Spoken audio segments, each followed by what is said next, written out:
Welcome to 5 after midnight. I'm watching you.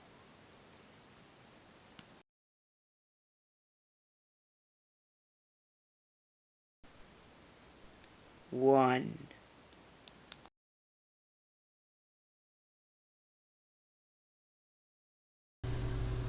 I have a 100-pound German Shepherd who is pretty friendly. So while walking him in my neighborhood one day, this guy comes running up to me and accuses me of being a cop because I have such a large cop-like dog. Not realizing the level of crazy I was about to be exposed to, I politely said no and continued walking my dog. This continued to escalate over the next few weeks. Every time this guy saw me, he would accuse me of being a cop and follow behind me, babbling constantly about how he knew I was there to take his stash of drugs, and if I would just follow him to his house, he would show them to me. Then one day I start to notice he apparently is now camping out all night long in the playground outside my house while swinging a sock with a rock in it. At this point, I called the cops once, and they said there was nothing they could do. It only got worse after that. Now every time I left my house to go to my car, which was parked out front of my house, he would come running from the playground or from the front stoop of his house, screaming that he knew I was a cop and that I wouldn't catch him. So I called the cops again. They came out to talk to the family and say he is apparently very disturbed and there isn't anything they can do. The final straw was when he decided to yell veiled death threats into his cell phone while running to beat me to my car as I left for work one day. When I called the cops this time and told them about the death threats, they showed up in force and arrested him. Apparently he was wanted for various things.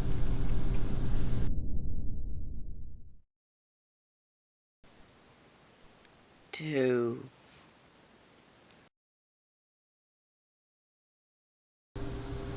This happened in 2008 when I was 17 years old.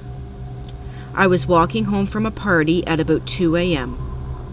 A white van had passed me a couple of times, which I became a bit edgy from. So I started to duck into gardens whenever I would hear a car coming. From the gardens, I saw the same van go up and down the street a few times before apparently driving off. I waited about 10 minutes in the garden and then started walking home again. I began to daydream, and it turns out that the van had parked on the street. I only realized this as I was about to walk past it. As I was passing it, the door opens. This was enough for me, and I began to run home as fast as I could, and then the van starts to follow me again.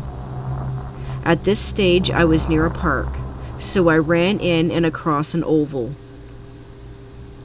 There's a road that goes through the park, and the van entered, so I decided I'd try to hide by lying flat in the middle of the oval. The van seemingly left, but as I went to get up after a good while, the lights come back on and he starts to follow me again. I got away by jumping fences and running through people's backyards.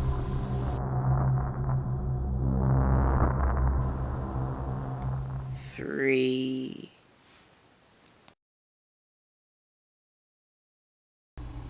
One night I was riding the bus home from college. When I got off, I noticed that there was a man standing there staring at me. I got off and waited at the transit center where my dad would normally pick me up. He was late that night. All of a sudden, the same man came up behind me, grabbed one of my breasts, and then tried pulling me down toward the ground. My dad pulled up in his car. At that point, I had started screaming bloody murder, and the guy took off, and my dad started chasing after the guy. The cops came shortly afterward, and the guy was taken away. We later found out that the guy who grabbed me was a meth head who had been arrested before and often carried knives on his person. I don't know what would have happened that night if I wouldn't have started screaming or if my dad hadn't shown up when he did.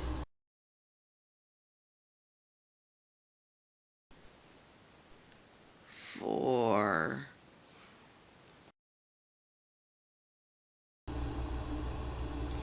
I was at the bank one day to get some form for a college loan.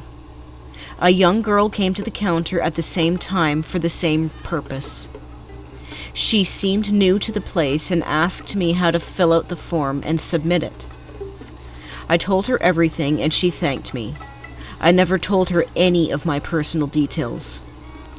She said she was in the first year of college.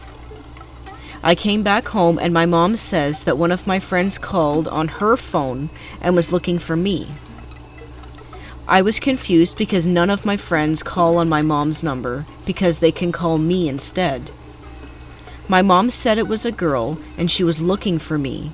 She took my name, and she mentioned that she met me at the bank a few hours ago. She even mentioned her own name, Mary. I told my mom I did meet a girl at the bank, but I don't have any friends named Mary, and how on earth would this girl know my name and get your phone number? Well, I assume she must have seen it somewhere in the bank, but that's highly unlikely. I forgot about it. A few days later, I went back to the bank to submit my form, and I had this eerie feeling that I might encounter her again, but I wrote it off because it was highly unlikely to see her. But the moment I enter the bank, I see her sitting in the waiting area. I was creeped out and also extremely puzzled. How did she know when I was going to submit my form? But I knew I can simply ask her name this time around and confirm it's the same person who called or if it was just a coincidence. She came to me and we exchanged hellos, after which I asked her if her name was Mary, and she said yes. I asked her why did she call my mom or how did she get my mom's number. She was confused and said she didn't call. How would I know your mother's number? She asked me and looked blank. I never saw her again.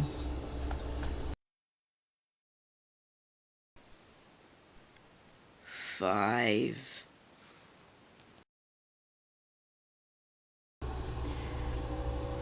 A creepy incident happened when my best friend and I were shopping at Don Quixote in Tokyo. We were getting into an elevator on the 3rd floor when a guy in a thick scarf and sunglasses got on and said hi to us. We said hi back, assuming he was being friendly because he was a fellow foreigner. We got off the elevator on the 2nd floor, and so did he.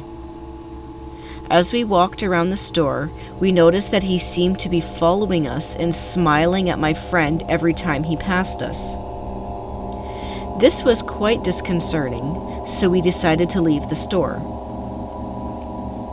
We went to the Starbucks next door, hoping we wouldn't see him. Lo and behold, he comes in and stands behind us. As I pull my wallet out to buy my chai tea latte, he sees my ID and says, "Oh, you go to school here? Very nice." I nervously nodded and bought my drink. I looked at my friend to signal that we should get out of here. I soon get my latte and we rush out of the store. I'm freaking out because this creepy dude now knows where I go to school, and he could easily then figure out where I live.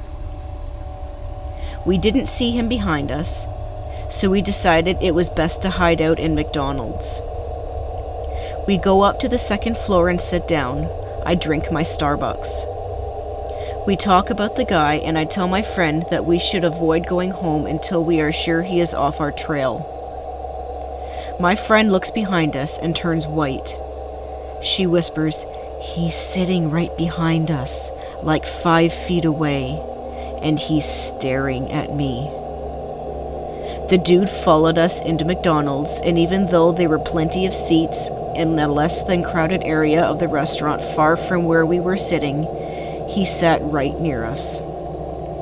He asked this poor Japanese girl sitting alone at a larger table if he could pop a squat right across from her so he could stare at my friend. He wasn't even eating any food. At this point, we felt trapped because the only way out, we had to walk past him. We sucked it up and left, and as we passed him, he started talking to us, asking us where we were going. We ignored him, and quickly we walked out. I told my friend that we needed to walk as fast as possible away from McDonald's and take as many twists and turns as possible to get away from him. We did this, and we never saw him again. At least I don't think.